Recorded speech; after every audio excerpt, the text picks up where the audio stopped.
Hi. Welcome to the church that meets in Charles and Helen's house. Greetings to you. Merry Christmas from Simple Church Ministries of Lancaster. And Helen, say hello to the nice folks. Hi. Well, we're about ready to get started with our house church meeting. And today, we thought we'd share a little bit with you about house church, or simple church, as it is also called. And if you want to just join right in with us, we'll go ahead and get started. So, I suppose, Helen, the folks might be wondering, what is a house church? What do you think? Well, they might think the way that I did, that I thought it was just church that meets in your house. That it was like a Bible study, but you've told me that it's a lot different than that. As a matter of fact, it's quite normal for people to assume that a house church is simply a traditional church that is initially getting started in a home for lack of a rented facility or a lack of a building. But really, that's not accurate at all.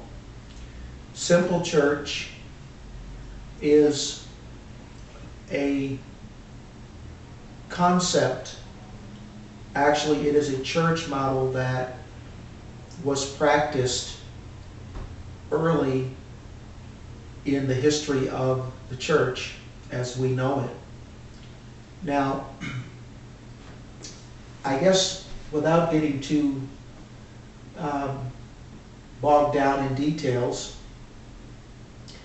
the house church was actually born out of a desire to return to the church's primitive, organic roots as they are found in the New Testament, particularly in the book of Acts.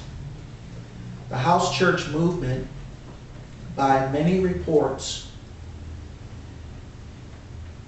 actually is the fastest growing segment of the church in the 21st century. In fact, there is a vast house church movement in countries such as China and India. In fact, recent reports indicate that India is even outgrowing China in their efforts to see the church multiply through the house church concept. Now, I suppose that many may have questions about why believers are becoming aware of what the house church is all about. And this series of videos that we are posting on YouTube hopefully will help educate or bring information to the church at large and to the general public about house church. And I suppose that we need to probably say that, when believers met 2,000 years ago, when the church was very primitive and just getting started, the church was not the complicated phenomenon that we see today, but church and church life was rather simple. We often think of house church using terms as the organic church.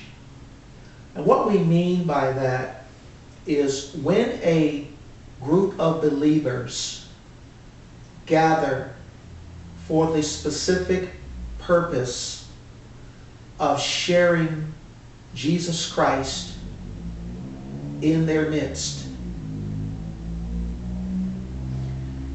that is basically the nucleus of a house church.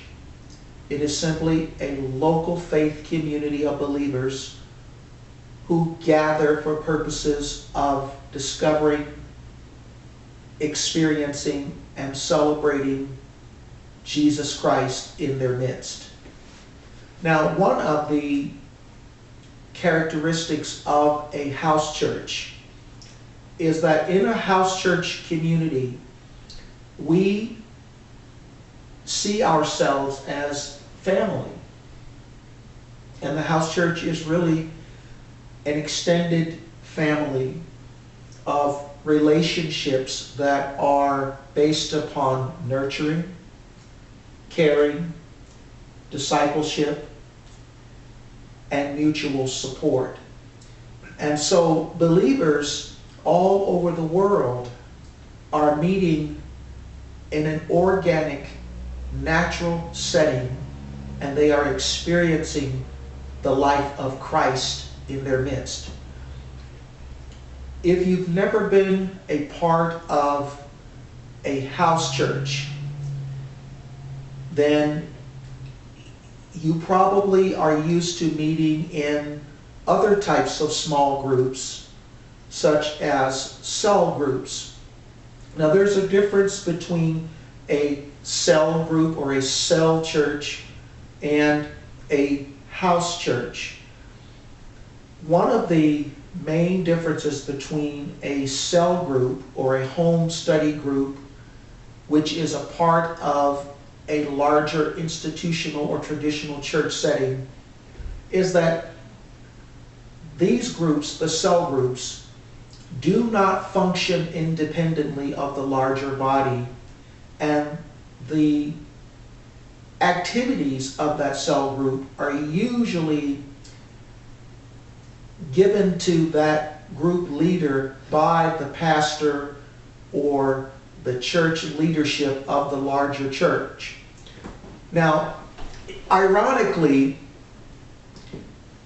as we have seen the church evolve over the past 25 to 30 years, the term megachurch has emerged.